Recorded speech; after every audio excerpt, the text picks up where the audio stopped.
Good morning, ladies and gentlemen. Assalamu alaikum wa rahmatullah. Peace be upon you. It is a pleasure to welcome you today to Innovation Day at the 2025 Qatar Economic Forum. This forum has become a global stage for what matters most.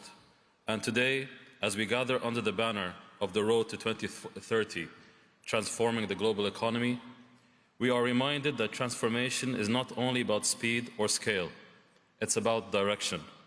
It's about who we include, what values we uphold, and how we choose to direct our ingenuity in a time of disruption and opportunity.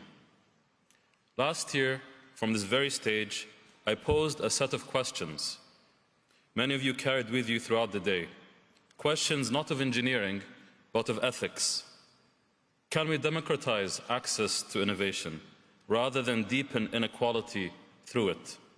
Can we build technologies that heal and empower rather than divide and dominate? Can we lead with purpose, not just with power? 12 months later, the world has given us powerful reasons to keep asking these questions.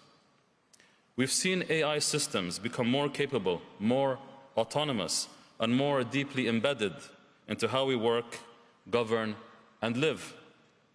And we've seen a parallel rise in public concern about who controls these systems, how are they used, and what values they encode. In 2024, the European Union's AI Act marked the world's first comprehensive attempt to regulate artificial intelligence. Though not without its critics, it represented a global turning point, a sign that societies are beginning to draw clearer boundaries around innovation, governance, and accountability. In biotechnology, we witnessed landmark investments, including multi-billion-dollar deals in areas like obesity and liver disease, demonstrating how science is reshaping human health. But these breakthroughs also raised enduring questions about equity, access, and affordability. And in Africa, despite a global capital slowdown, startups raised over $2 billion, not through scale alone, but through bold ideas, grassroots leadership, and resilience. A reminder that innovation is not the sole domain of the global north, but a global, distributed force that must be nurtured inclusively. Here in the GCC, the innovation agenda is no longer conceptual, it is operational.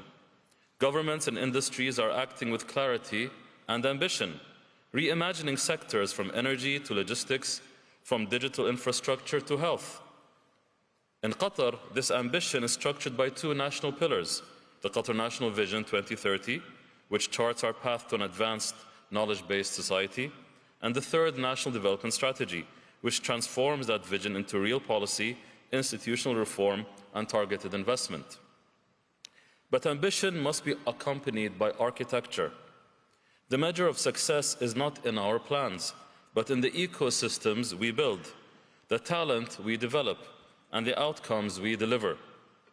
At the QRDI Council, we see our role not as the center of innovation, but as a bridge between national priorities and global ingenuity.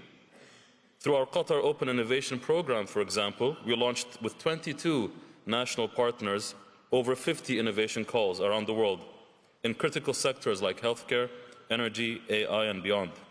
These calls attracted more than 1,000 proposals from all around the world, with 20 breakthrough projects now advancing, each designed to generate local value, deliver real outcomes, and build capability across the ecosystem. We've also scaled InnoLight, our national innovation platform, now connecting over 480 organizations and over 5,000 projects, creating the visibility and velocity needed to move from ideas to impact. Just this week here at the forum, we marked another step forward, signing an MOU with Qatar Airways to begin shaping an avionics innovation cluster.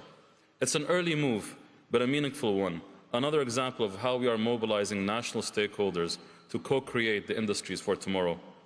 And within QRDI itself, we have adopted the very tools we advocate, deploying AI modules to enhance peer review, guide decisions, and assess program performance.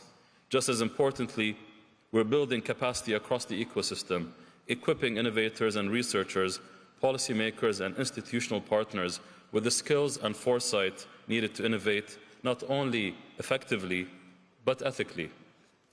These conversations matter because transformation is not only about building new systems, it is also about re-examining the foundations on which those systems rest. So as we move through today's discussion, from AI to biotech, infrastructure to startup ecosystems, I invite you to carry forward the same spirit of critical optimism that grounded us last year. Let us celebrate what innovation makes possible, but let us also decide consciously what it should be for. And as we shape that future, let us return to the questions we began with. Will innovation deepen inequality or expand opportunity? Will it divide us or help us heal? Will we be remembered for our power or for our purpose? The answers will not be written by machines. They will be written by us. Thank you, and I wish you a meaningful and inspiring Innovation Day.